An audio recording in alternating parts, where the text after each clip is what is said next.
Hello, everyone. Today we're going to discuss homeschooling and what that can look like during times of crisis. And these times of crisis can be health issues, financial challenges, unexpected emergencies, and so much more. You name it. Our featured speaker is Terri Hitt. She's a longtime homeschool mom and podcaster. And Terri, can you tell us a little bit about yourself and your homeschool journey? Hi, thank you. Thank you first of all for having me here today, and I really appreciate it. I love to pour back into mothers, and I'm just so blessed to be a part of their journey in this small part today. Well, I am, like you said, a longtime homeschool mama. Um, I like to tell people that we raised two sets of children over two generations. My first set of children were not homeschooled, and I worked full time outside the home. And ironically, my oldest daughter always wanted to be homeschooled, but I was not one of those pioneering families. And so then when we started our second set of children, uh, I knew God was calling me to homeschool and started with my middle daughter. And she was homeschooled all the way through. And then our youngest, we brought home at the age of 9, and she has been homeschooled. And I say she's graduated. She just turned 18, but she's mentally and emotionally around 12. So really what has happened is she's graduated from the IEPs we had for her there, but now it's lifelong learning. It's skills and things that it'll just be a lifetime of us working together doing. That's so awesome. Thank you so much for sharing. That's beautiful.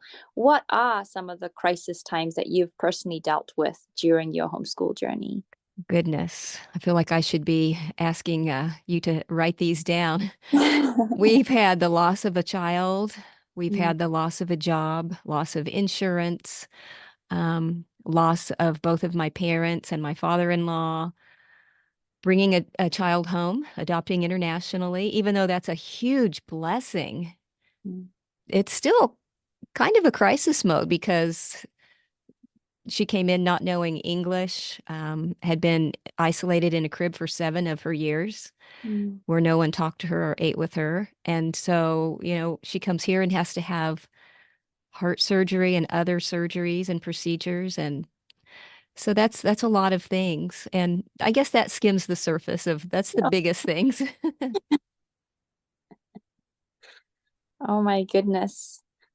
I know we could spend a whole hour and more just unpacking every single one of those crisis moments, but for the purposes of this interview, can you just give a range of, the common emotions, the common experiences, just for other people who may be going through something similar, but just, maybe they haven't met somebody else like you who has been in similar situations before? Yes, I first of all want to say thank God that at this point in my life, um, really the biggest emotion I had was that I wanted to honor him. I was doing this homeschool journey for him.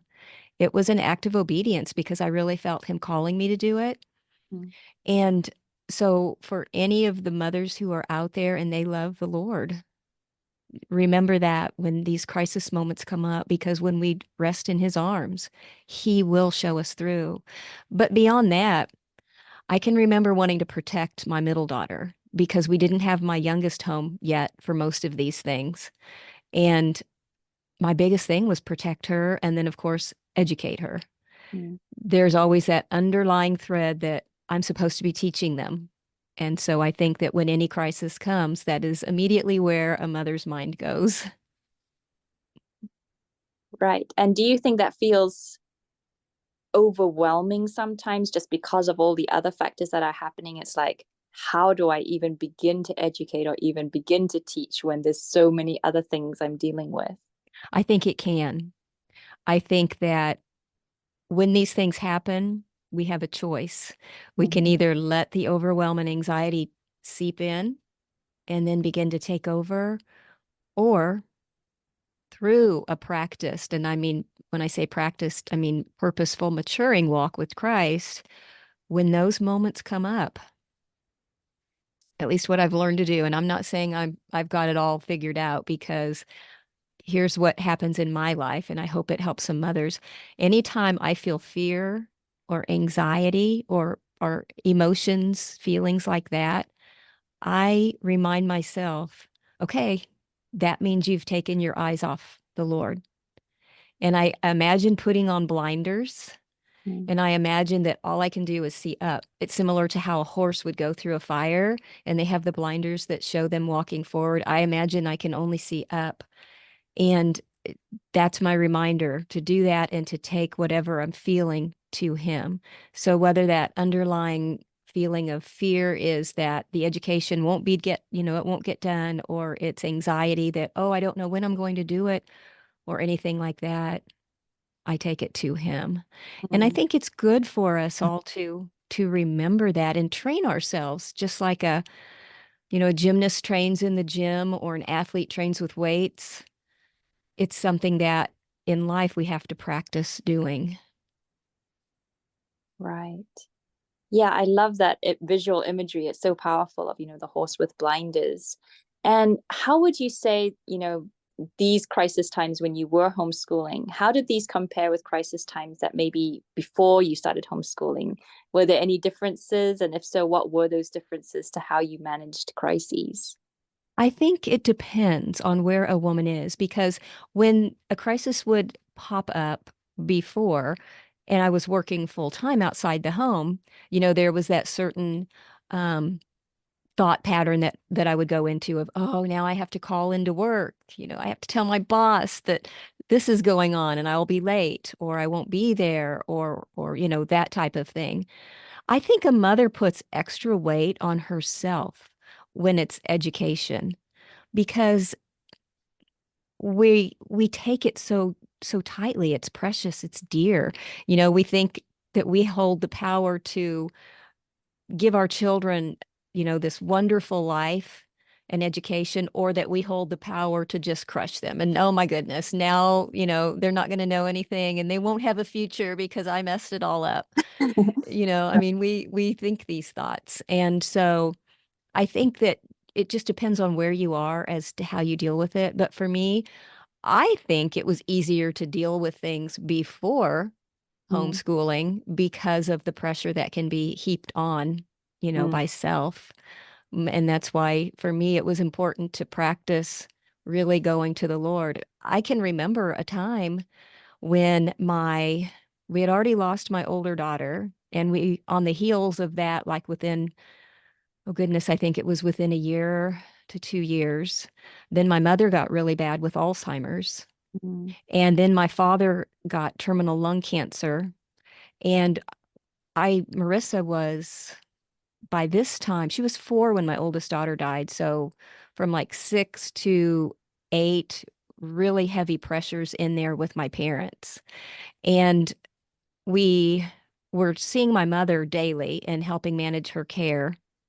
And then my father was ill, and he was given anywhere from a week to a year to live. And so we were trying to see him as much as possible. And he took a turn for the worse, and we were seeing him every day and couldn't get to my mother.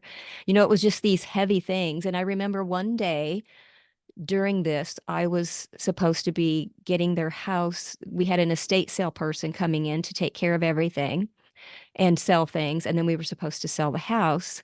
And the estate sale person called me one morning and said, well, I have good news and bad news. Which do you want first? And I said, the bad news. Just tell me the bad news first. And she said, well, someone bought your parents' refrigerator last night, and the person that sold it forgot to unplug the water. And so the house is flooded upstairs and it's dripping into the basement.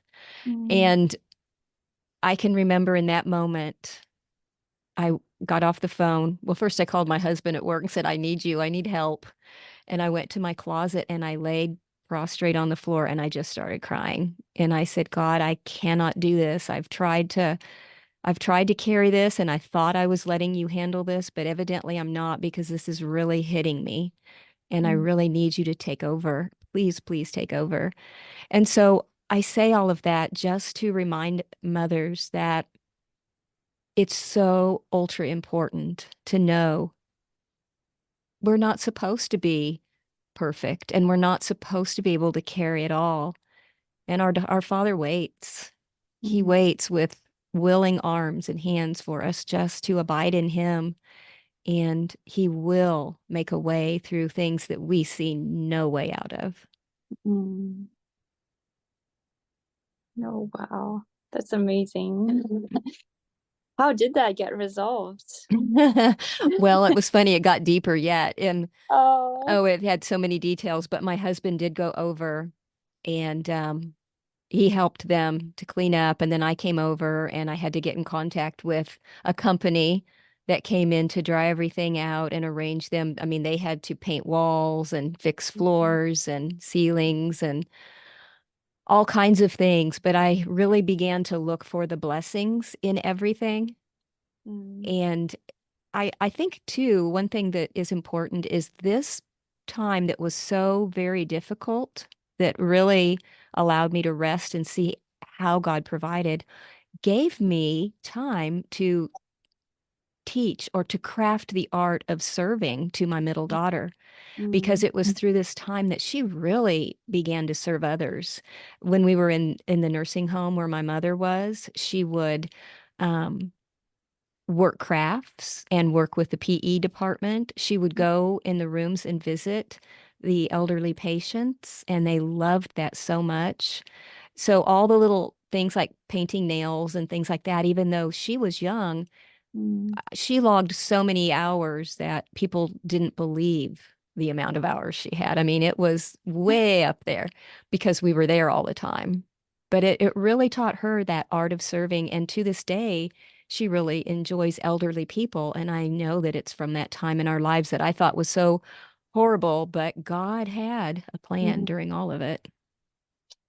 Yeah, that's so good. Yeah, that's really powerful to hear because so often, we look for we can just see the worst case scenario, but when we're looking back and like you Mhm. said, but God, Hmm. God can turn anything around. I love that.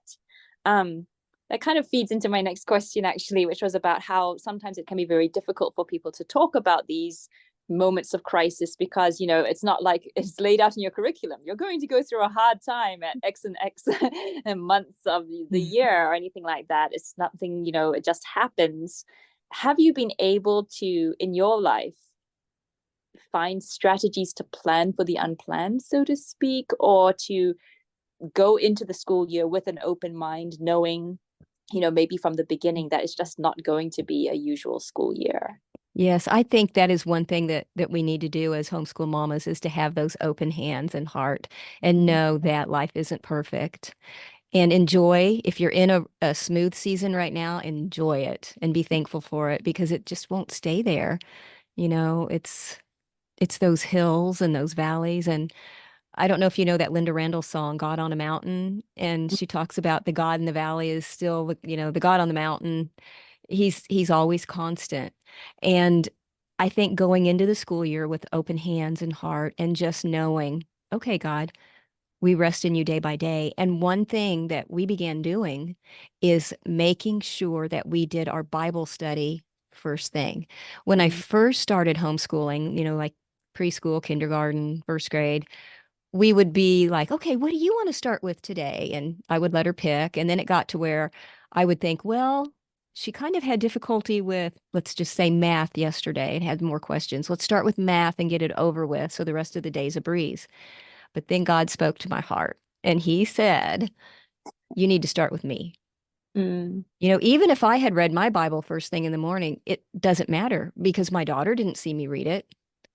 And Right. when you put God first, I mean, it's good for them to see you do it. But when you put God first with your children and teach them that habit and Mm, that love, that desire to do so, it makes mm, all the difference because what we're doing then is setting them up to build character mm, and behavior, which helps for the rest of the day or the rest of the month or the rest of the year.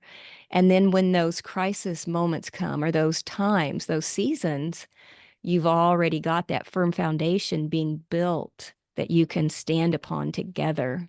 mhm. Yes, I love that. Thank you so much. Mhm. I know you've alluded to it before that sometimes we feel, my homeschool has to be perfect, especially for the new moms and for, those just starting out in homeschooling. The pressure, like you said, is on them. They feel like they are the ones carrying the weight of their children's education. And you may feel that need, sort of like, well, my homeschool friend has children Mhm. writing in cursive. How come my children aren't writing in cursive? And then add to that, of course, times of crisis. What have you found helpful just to avoid that, that spiral of comparison, contrast, and just feeling like, I'm just not adequate? One thing that really helped me is when we brought my younger daughter home, Mm, because I spoke briefly of her background earlier. And with her special medical and educational needs, it was a breath of fresh air because there was nothing to compare to. mm, And just being able to see her, to meet her where she was, first of all, and to see her as the unique and beautiful daughter that God made, and just to connect with her was our first goal, right? Because she needed to trust us. And to be able to do that, and one thing I love to say is that smiles and music that's international. I mean, who mm, doesn't connect with smiles and music? And so that helped us. And, meeting your child where they are, whether you teach, we all know as homeschool moms that there's different methods that they learn by and different methods we teach by. And it's always fine tuning the way we teach to meet the way they learn. mm, And I can remember so desperately wanting her to learn of Jesus. And I would read the Bible, and I knew she didn't understand much of what I was saying after she had been here a while. But then I would act things out, and I would mm, use the whiteboard to draw battles and moments in the Bible. And she really connected with that. I found out she was a little actress. She didn't want to act anywhere else but at home, but she mm. loved that playtime and she loved seeing it on the board. And I really believe that that helped her to cultivate that relationship that she now has. And so I hope that answers your question. Yeah. It's just a matter of really digging in and seeing our children for who they are. Yes, that's beautiful. I love that picture because, every child is so unique, and every homeschool, therefore, has to be unique. And isn't that freeing? Because you Mhm. go into it, at least I did, with the model of how I was taught in the public school. And it's when we finally break free of that and know that we are here to really be under God's rule of what He wants it to be. And the children, He has given us the power and the purpose and the privilege to parent for Him. They're His children. And then to see them for who they are and do that for Him, offer them right back to Him, it just makes homeschooling a beautiful act of obedience that we're doing instead of a drudgery that we feel like we have this responsibility for.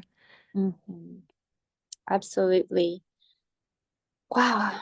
Looking back, just, from the high level viewpoint and how everything has worked out, if you were able to go back in time and just talk to yourself, as you were just starting out, what advice would you have given yourself then that you know now?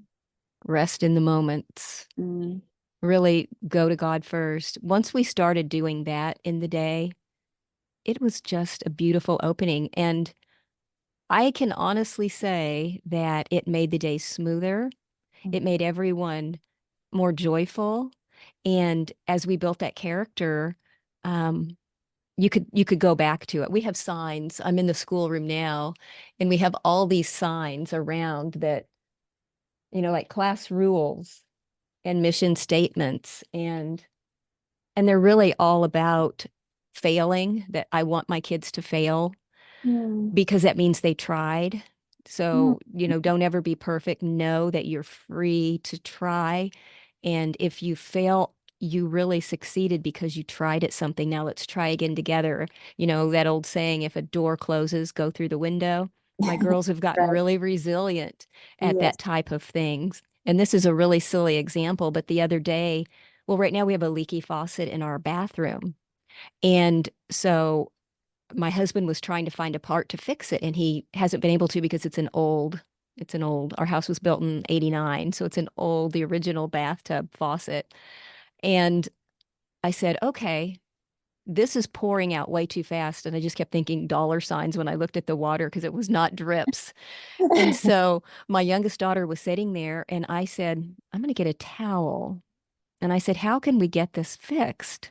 And so we rolled the towel up and we folded it and we twisted it in between the faucet and the knob. And she held because it was the hot water dripping and I didn't want them to get burned.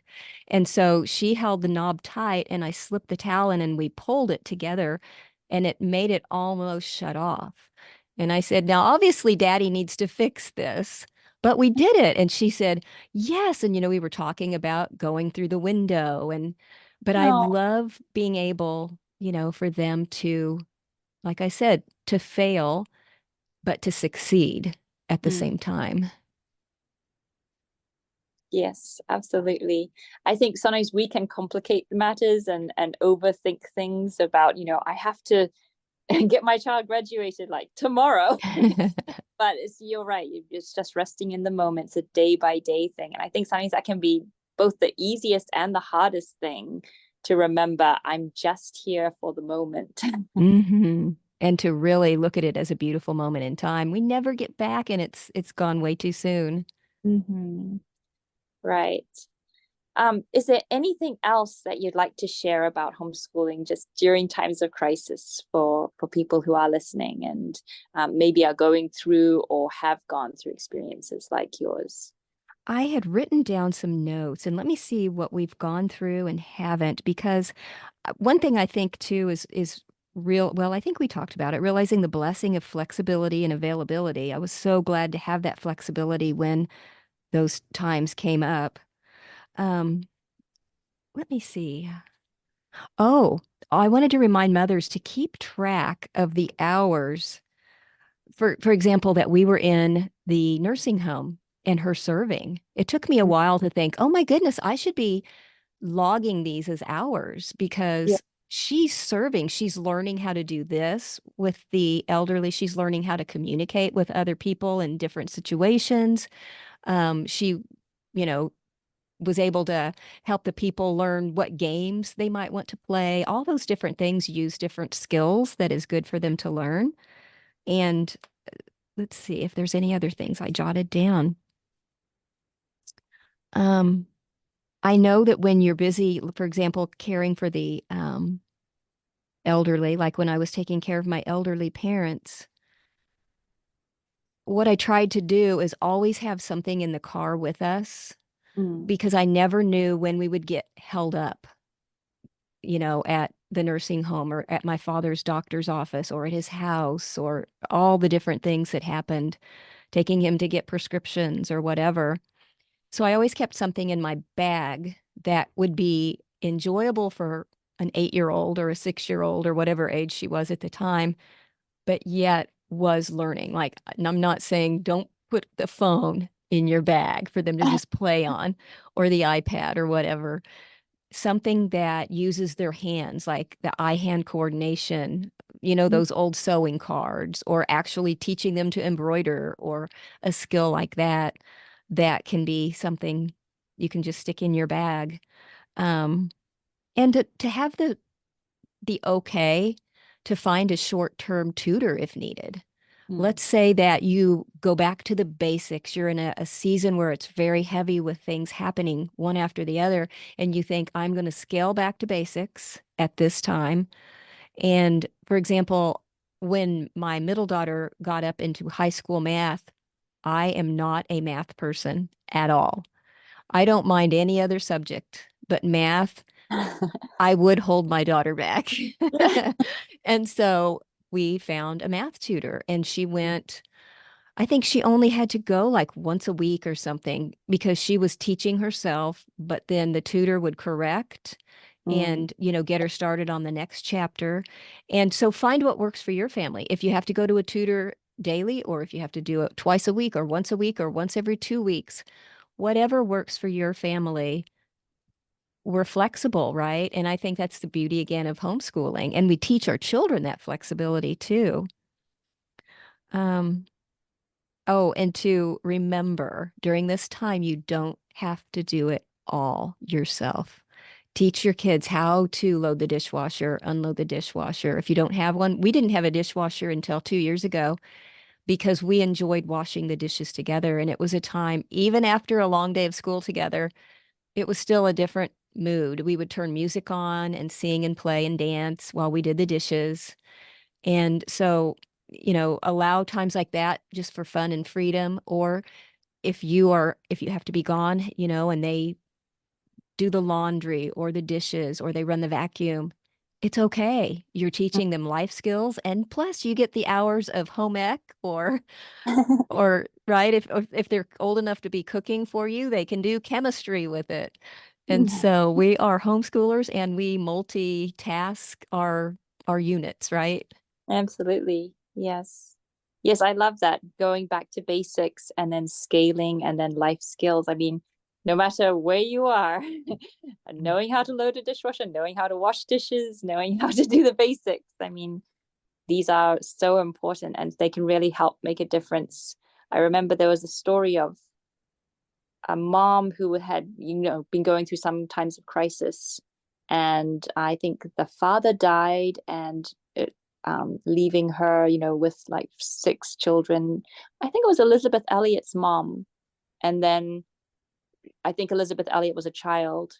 And then she said, when she saw her mom get up the next morning and start sweeping the floor like she always had, the first 5 days, she just could not sweep the floor. She was just, stricken with grief. And then when she saw her mom, resuming those daily routines, she realized we're going to be okay again.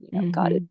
has shepherded us through this time. And I remember just thinking, wow, that is such a powerful image of, doing the next best thing. Right. And I think it's so important too. You made me think of a thought. Even though my middle daughter was 4 when my oldest daughter died, we had just started homeschool. Mm, And I ended up later logging it as our preschool year. I was going to go on and start her in kindergarten. I'm so glad that it happened. Not that my daughter passed, but that we labeled it as preschool because I needed that time. mm, I needed that time to not think about the loss. I loved focusing on teaching and focusing on other things. But it's so special because I do believe we need to have routine.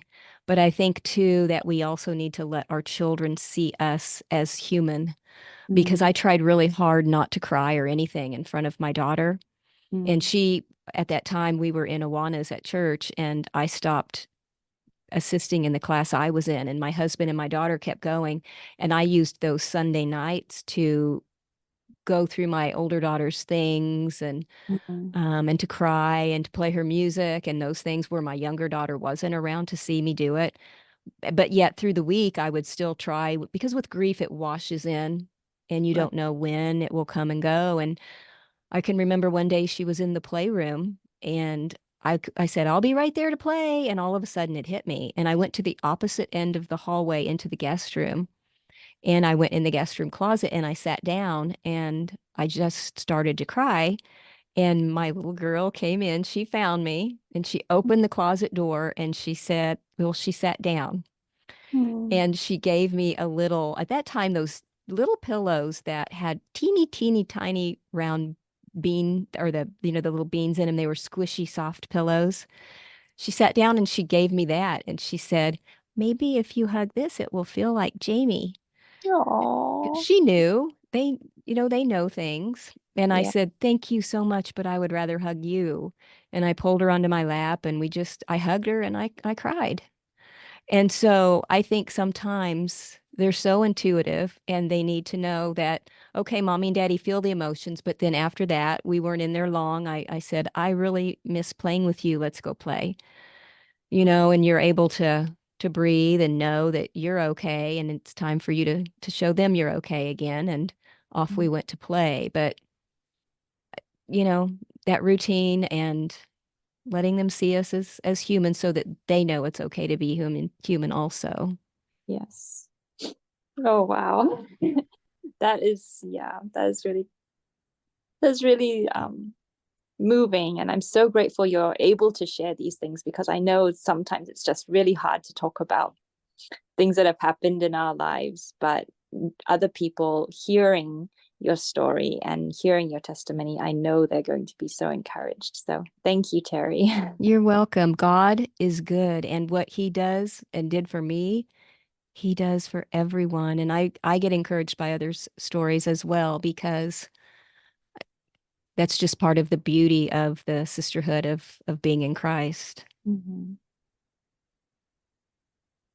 Yeah, definitely. Well, thank you so much. I I hate to end it here because I feel like I could just go on talking with you for much longer. But if people do want to follow up with you, have any further questions, where should they reach out? They can reach me at info@terrihitt.com. And I do have something, I don't know if if your listeners would be interested, but also if they go to terrihitt.com, they can click online there, and I have just a free resource for them. I have several there that they might enjoy. But if it's something, one thing I truly try to do is to teach my children identity in Christ. Mm. And if they would like a free resource on that too, I've got a module there of a program I have that would be for free. And it's just a sampling of that program, but it talks about how their identity could be sabotaging their children. And so that's a resource that I really like to give out and hope and pray that it helps others. So thank you.